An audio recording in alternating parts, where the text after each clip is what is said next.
అవంతిపురాన్ని అశోకవర్మ అనే రాజు పరిపాలిస్తూ ఉండేవాడు. చక్కని పరిపాలకుడు గాని అతడికి పేరు ఉండేది.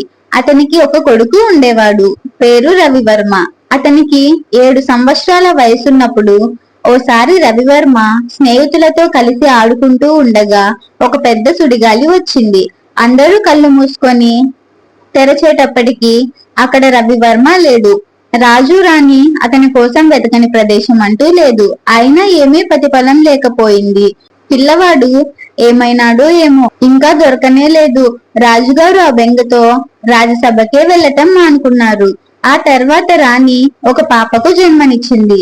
కొడుకును కోల్పోయిన దుఃఖంలో ఉన్న రాజు రాణిలకు ఆ పాప దేవుడిచ్చిన వరమే అనిపించింది. వారు ఆమెకు సువర్ణ అని పేరు పెట్టి అల్లారు ముద్దుగా పెంచసాగారు. అశోకవర్మ ఆమెకు అన్ని రకాల యుద్ధ విద్యలు, శాస్త్రాలు నేర్పించాడు. తల్లి నుండి ఆమెకు సౌకుమార్యము, కళలు అబ్బాయి. 18 సంవత్సరాలు నిండేసరికి సువర్ణ అందచందాలతో పాటు మంచి గుణాలు, ధైర్య సాహసాలు కలిగిన యువతిగా తయారైంది. అయిన సందర్భం వచ్చినప్పుడల్లా రాజు రాణి సుడిగాలి ఎత్తుకుపోయిన తమ కొడుకు గురించి బాధపడుతూనే ఉండేవారు. సువర్ణ కూడా ఈ విషయమై చాలా ఆలోచించేది. చివరికి ఆమె తల్లిదండ్రులను ఒప్పించి అన్నను వెతికేందుకై ఒక గుర్రం ఎక్కి బయలుదేరింది. అలా వెళ్లిన సువర్ణ కొన్ని రోజుల ప్రయాణం తర్వాత ఒక పట్టణానికి చేరుకున్నది. అక్కడి ప్రజలంతా దుఃఖంలో మునిగినట్లు కనిపించారు. సువర్ణ ఒక పూటకూళ్ళవ్వ ఇంటి దగ్గర ఆగి అక్కడి విశేషాలను కనుక్కున్నది. ఒక రాక్షసుడు ఏ రోజుకు ఆ రోజు అక్కడి పిల్లలను ఎత్తుకుపోతున్నాడు. నగరం అంతా అల్లాకోలంగా ఉంది. ఎవరు ఏమి చేయలేకపోతున్నారు. అయితే నేను వెళ్లి వాడి పని పడతా అన్నది సువర్ణ. నీకెందుకమ్మా, అది కాక ఆడపిల్లవు, నీ వల్ల ఏమవుతుంది? మా మహారాజే ఏమీ చేయలేక ఊరుకున్నాడు కదా అంది అవ్వ. కాని సువర్ణ తన పట్టు విడవలేదు. గుర్రం ఎక్కి నేరుగా రాక్షసుడు ఉన్న అడవిలోకి పోయింది. కాని ఎంత వెతికినా రాకాసి జాడ లేదు. అలసిన సువర్ణ ఒక చెట్టు కిందకు వెళ్లి విశ్రాంతి తీసుకుంటూ ఉండగా ఒక పాము, ముంగిస తీవ్రంగా పోట్లాడుకుంటూ కనిపించాయి. మంచితనం కొద్దీ ఆమె ఆ రెండింటి పోరును ఆపాలని చూసింది. కానీ ముంగిస చాలా పొగరుబోతని త్వరలోనే తెలుసుకున్న సువర్ణ దాన్ని చంపి పామును కాపాడింది. పాము సువర్ణకు తన కృతజ్ఞతను తెలిపి ఏదైనా సాయం కావాలేమో అడిగింది. రాక్షసుని సమాచారం కావాలన్నది సువర్ణ. ఆ రాక్షసుడు ఉండేది ఇక్కడ కాదు, వాడు ఉండే చోటు చాలా భయంకరంగా ఉంటుంది. దానికి రక్షణగా చుట్టూరా సముద్రం ఉంటుంది.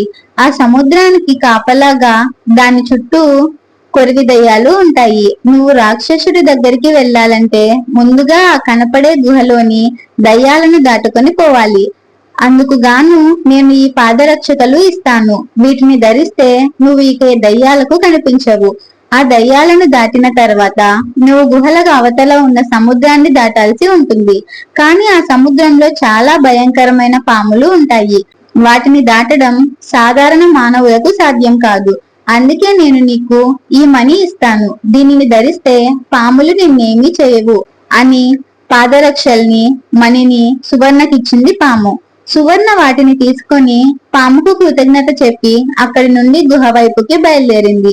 గుహను చేరుకొని ముందుగా పాము తనకిచ్చిన పాదరక్షల్ని ధరించింది సువర్ణ. ఇక ఆమె దయ్యాలకు కనిపించలేదు. ఆపై ఆమె గుహను దాటి ధైర్యంగా సముద్రంలోకి దూకింది. సముద్రంలోని పాములు ఆమెను చూసి కూడా ఏమీ అనలేదు. ఆమె మెడలోని మణి ప్రభావం చేతనే. అలా రాకుమారి సువర్ణ సముద్రం దాటి ఒక ద్వీపాన్ని చేరుకుంది. మూసిన తలుపులున్న ఒక కోట తప్ప అక్కడ జనసంచారం అనేదే లేదు. సువర్ణ ధైర్యంగా ఆ కోట తలుపులు తట్టింది. చాలా సేపటికి ఒక పండు ముసలి అవ్వ కోట తలుపులు తీసింది. ఆమె సువర్ణను చూసి ఆశ్చర్యపడుతూ, అమ్మా పాప, ఇంతవరకు తమంతట తాముగా ఇక్కడికి ఏ నర పురుగు రాలేదు. ఇన్నాళ్లకు నువ్వు వచ్చావు. నీ చేతిలో ఈ రాక్షసుడి చావు ఖాయం అని నాకు తెలుస్తోన్నది. ముందు జాగ్రత్తగా నేను నీకు 2 మంత్రాలు ఉపదేశిస్తాను.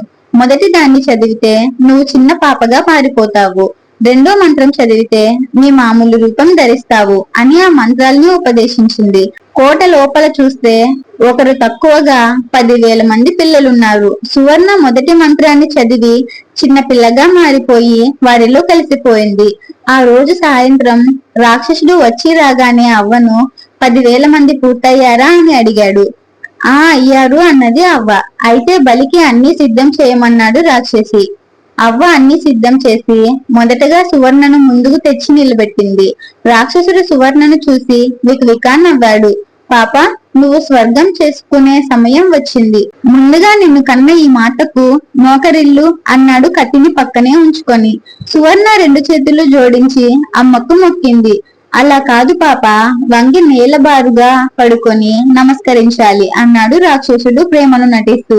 నాకు తెలీదు, నువ్వే చేసి చూపించు అన్నది సువర్ణ. అయ్యో, ఆ మాత్రం తెలీదా? ఇలా పడుకొని ఇలా మొక్కాలి అని రాక్షసుడు నేలబారిన పడుకోగానే పక్కనున్న కత్తిని తీసుకొని సువర్ణ ఒక్క వేడితో అతని శిరస్సుని ఖండించి వేసింది.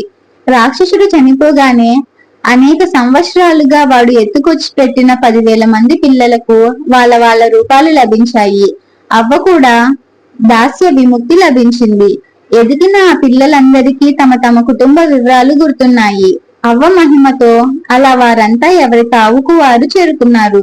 ఆ పిల్లల్లోనే ఒకడు రవివర్మ. అలా అనుకోకుండా అన్నను కాపాడుకోగలిగినందుకు సువర్ణ చాలా సంతోషించింది. పోయిన కొడుకు దక్కినందుకు, ధీరురాలైన కుమార్తె తమకు కలిగినందుకు వారి తల్లిదండ్రులు పెద్ద ఎత్తున దాన ధర్మాలు చేసి ఉత్సవాలు నిర్వహించారు. అందరూ సువర్ణ సాహసాన్ని కొనియాడారు.